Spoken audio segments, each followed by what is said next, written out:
¿Qué tal? ¿Cómo están amigos y amigas de esta comunidad? Como siempre un gusto, como siempre un placer que nos acompañen.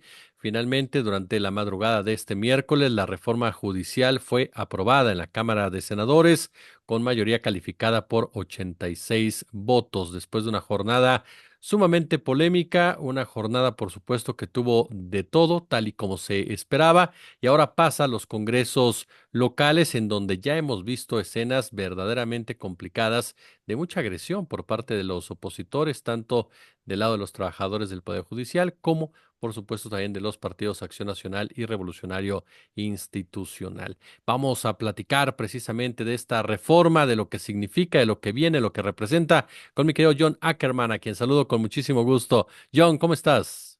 ¿Cómo estás, querida Jesús? Un enorme placer, tanto tiempo, bueno, nos vimos recientemente ahí en Tegoná. Muchas gracias por acompañarnos ahí en la máxima casi de estudios, una fantástica entrevista con Gracias. destacado periodista y un honor como siempre estar contigo, querido Jesús.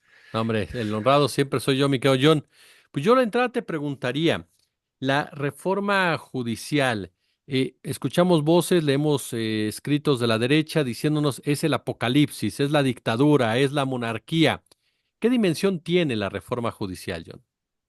Sí, que Jesús, mira, yo creo que sí es importante bajarle un poco a la histeria que está contagiando el ambiente. Estrictamente hablando, esta es una reforma democrática, ¿no? Que lo que busca es democratizar el Poder Judicial, someter a votación popular, uno de los mecanismos democráticos por excelencia, a los ministros, los magistrados, los jueces de distrito, unos 1.500 personas. Y entonces es una reforma democrática. Puede ser que uno no esté de acuerdo o no. Eso es absolutamente válido en un sistema democrático, debate, discusión, de libertad de expresión. Creo que pues hay quienes, ¿no? Valoran, ¿no? O más bien conceptualizan al Poder Judicial como eso, un espacio puro, más allá de la cuestión popular o de las elecciones, ¿no? El guardián de la verdad y de las leyes. Hasta, pues eso, los jueces se visten de toga, ¿no? En Inglaterra hasta ponen su peluca, ¿no? Y las teorías de Hans Kelsen, ¿no? Sobre la Constitución como casi casi la Biblia de los estados modernos.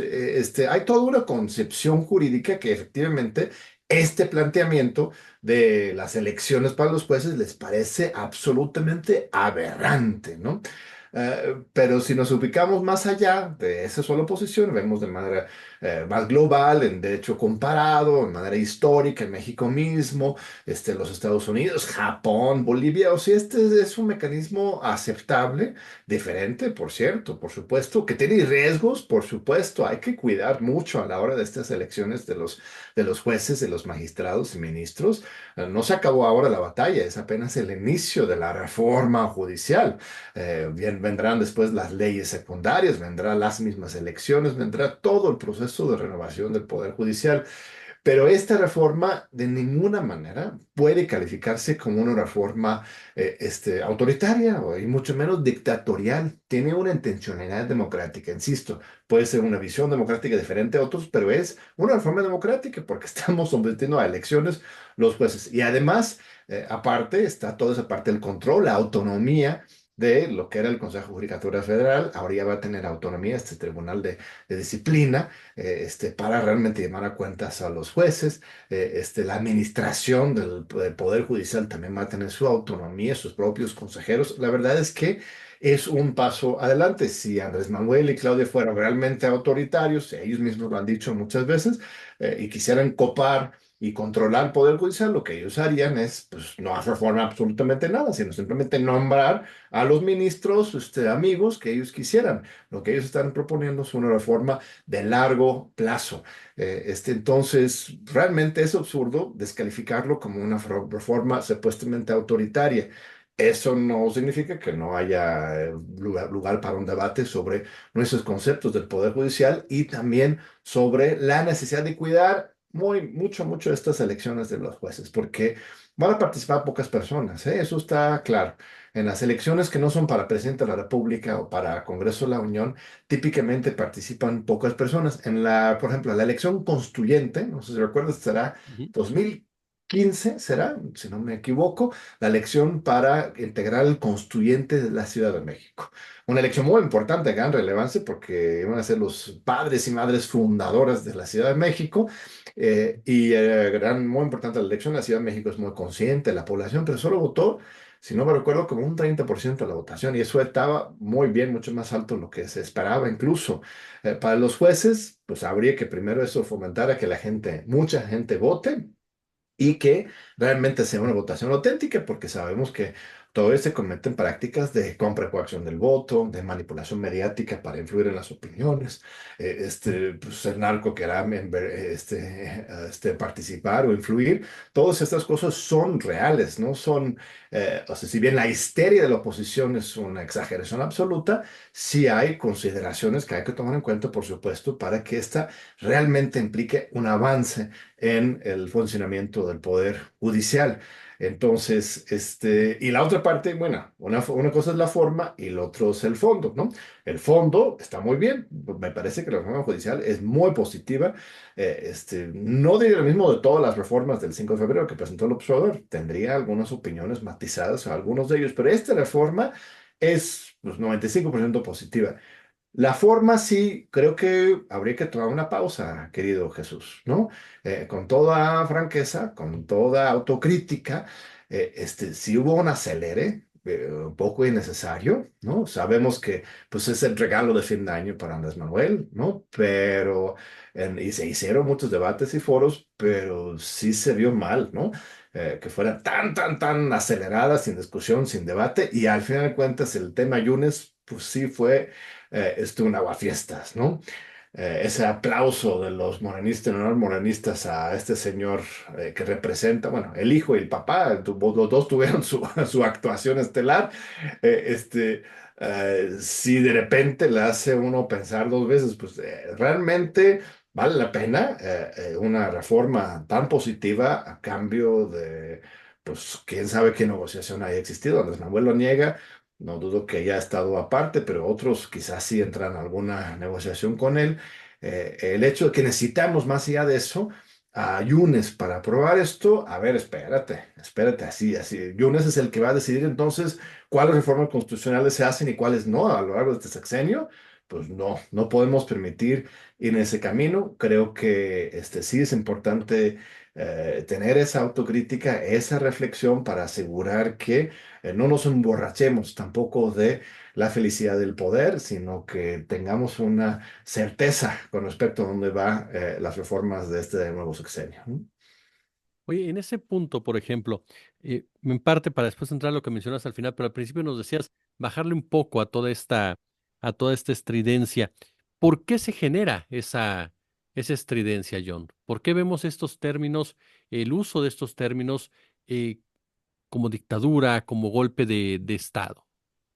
Pues son 1.500 personas muy poderosas, o sea, jueces, magistrados, ministros, ah, en adición a sus familiares, ya hemos visto, entre una tercera y una mitad del Poder Judicial están imbricados en estas redes familiares, entonces 1.500 y cada uno de ellos, pon tú, tendrá 5 o 10 familiares en alguna parte del Poder Judicial, ya tienes pues potencialmente 15.000 personas que podrían perder su chamba directamente o ver mermados sus perspectivas de crecimiento profesional. Entonces, y esto es legítimo que defiendan, ¿no? Como cualquier pues, sindicato, ¿no?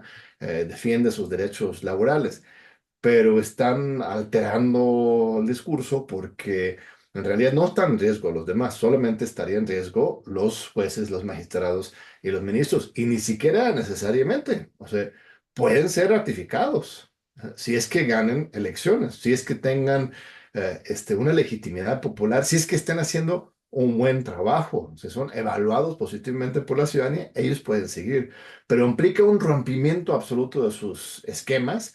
Entonces hay un coraje real, ¿no? De parte de ellos, muy personal, muy sectario, muy particular, no es el interés público general, sino de ellos.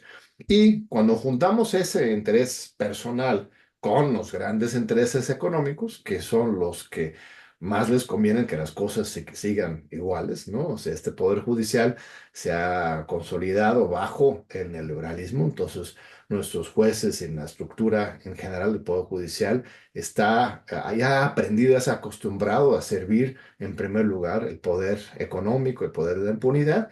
Entonces, cuando generas esa combinación estructural de los poderes económicos y personales de pues, sus chambas de estas personas, sí generas una mezcla pues muy potente, muy tóxica, que deviene en este tipo de expresiones, de exageraciones, pero, y la toma del Senado, estas cosas.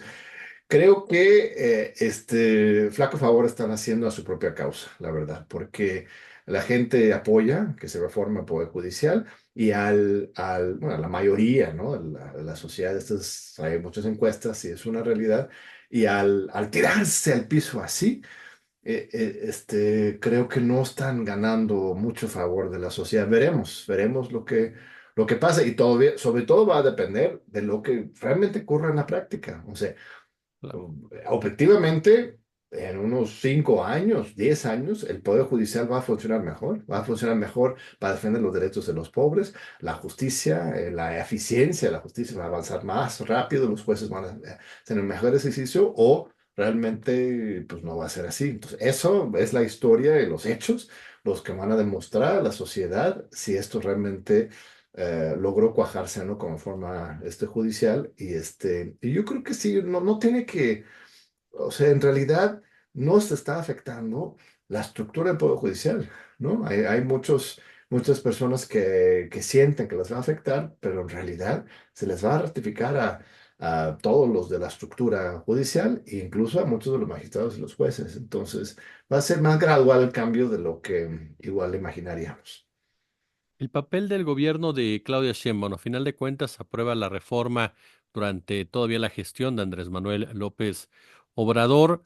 Eh, ¿Qué le quita, qué le da al gobierno de Claudia Sheinbaum la aprobación de esta reforma y la ejecución ya de la misma durante su sexenio, John? Pues yo creo que es, pues le ayuda a Andrés Manuel justamente el hecho de insistir que sea ahorita en septiembre, si bien tiene ese costo de que no se ha dado la deliberación quizás como nos hubiera gustado, legal es un proceso absolutamente legal, pero sí merecía quizás grandes debates en los congresos. Pero también es pues una especie de favor que está haciendo Andrés Manuel a Claudia al él a enfrentar directamente esta conflictividad, esta confrontación, y ella va a poder entrar en octubre a trabajar las otras reformas que algunas muy polémicos, pero yo creo que ninguna tan polémica como esta, y no va a tener que distraerse o gastar tanta energía política, capital político en esta reforma, ¿no? En ese sentido, Andrés Manuel está cerrando con esta última jugada política y permitiendo que ella empiece con sus propias batallas, ¿no? Comprando las de él, ¿no? Entonces, va a haber un reto muy fuerte a la hora de la implementación, pero sobre todo, en primer lugar, van a ser los institutos electorales, ¿no? El INE, los institutos locales, y eso es muy positivo que Claudia misma anunció hace unas semanas que la reforma electoral no va ahora, que ella todavía, por supuesto, no quita el dedo del renglón, pero pues es por eso, hubiera sido demasiado complicado, imagínate, renovar simultáneamente, o sea, también se planteaba a los consejeros electorales por votación. ¿Quién iba a organizar esa votación? Si ellos mismos también tienen que estar organizando las elecciones de los jueces y se iba a ser un caos, ahí sí. Pero sí, mejor con las instituciones electorales como las tenemos, que se organice la renovación del Poder Judicial y a posteriormente pensemos en la reforma electoral, que eso también es un tema de mucho debate. Algunos están a favor de los pluris, algunos en contra. El plan A, por ejemplo, de Andrés Manuel planteaba eliminar en primer lugar a los distritos uninominales, dejarlos con puros plurinominales por circunscripciones, sobre todo estatales por cada uno de los estados. Y luego la segunda propuesta iba al contrario, ¿no? Más bien eliminar los pluris o reducir los pluris. Entonces, en fin, hay una gran discusión que hay que dar al respecto para asegurar la representación. Ahora, el tema de la sobre representación o no, qué es lo que deseamos como pueblo con respecto a la integración de las cámaras, con respecto a la repartición de los pluris y los unis, el financiamiento a los partidos políticos, es un gran tema, pero también qué bueno que se quedará para una próxima sesión porque es un tema que toca absolutamente todo, ¿no? Sí, que a final de cuentas vienen varias reformas más en lo que se conoce como el Plan C, en donde se tocan temas importantes en materia económica y que por lo mismo tal vez entendemos la reacción por parte de varios empresarios en contra de la reforma, cuando hablan de que viene la reforma con el litio, viene la reforma eléctrica, viene la reforma también, por supuesto, en lo que tiene que ver con el agua, el tema, por supuesto, de la minería a cielo abierto. Oye. Por supuesto, dos positivas y dos que yo cuestionaría, bueno, pondría a debatir. Lo de los órganos autónomos, yo he dedicado exagerando, ¿verdad? Pero muchos años de mi vida, de mi carrera académica, a estudiar justamente los órganos autónomos. Tengo dos libros, una docena de artículos sobre la importancia de los órganos autónomos para la democracia. El hecho de que estos órganos autónomos como el INAI o el Telecom, o el IFETEL, ¿no? Se llama hayan tenido un desempeño terrible en los últimos años, no debería implicar, desde mi punto de vista, tirar al bebé con el agua sucia. Y por otro lado, la militarización de la Guardia Nacional, yo no estoy de acuerdo. No creo que deberemos ya tirar la toalla con respecto a un proyecto de generar un cuerpo civil, independiente, no militar, aunque se tomen militares de ahí, pero que el mando sea civil, de atención a la seguridad pública en México. Pero las otras que tú mencionas, totalmente a favor. Y estas mismas, ya bien discutidas, se pueden considerar, pero sí, yo creo que hay una agenda legislativa muy fuerte. Hay otras, reforma fiscal, ¿no? De los medios de comunicación, lo que hablábamos ahí en TV UNAM, hace falta tomar en serio eso de democratizar los medios de comunicación. Hay que fortalecer los medios públicos. Yo siento que YouTube y las redes sociales no es suficiente porque también tienen sus controles muy fuertes.